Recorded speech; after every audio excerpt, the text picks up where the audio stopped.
बारामतीमध्ये माळेगाव साखर कारखान्याच्या विविध प्रकल्पांचं उद्घाटन आज मुख्यमंत्र्यांच्या हस्ते होणार आहे। या कार्यक्रमाला काही मंत्रीही उपस्थित राहणार आहेत। शरद पवारांचे जुने सहकारी आणि सहकार क्षेत्रातील ज्येष्ठ नेते चंद्रराव तावरे यांच्याकडे हा कारखाना आहे।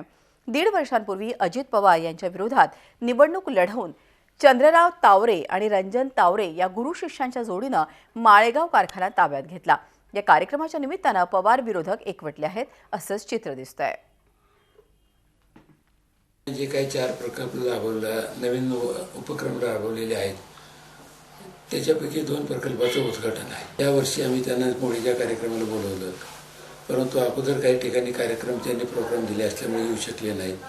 ते 10 तारखेला येतो म्हटले म्हणून आम्ही तो कार्यक्रम 10 तारखेला ठेवलेला आहे। मागच्या वर्षी नरेंद्र मोदी दस्तूरखुद पंतप्रधान विधानसभेच्या निवडणुकीच्या निमित्ताने प्रचाराला आले होते, पण त्यांच्या जाहीर सभेनंतर अजितदादांना 1 लाखापेक्षा अधिकच्या मतदारांनी बारामतीकरांनी निवडून दिले। त्यामुळे अशा कुठल्या विरोधकांनी आल्याने गेल्याने बारामतीकरांवरती परिणाम होत नाही। झी 24 तास रहा एक पाऊल पुढे।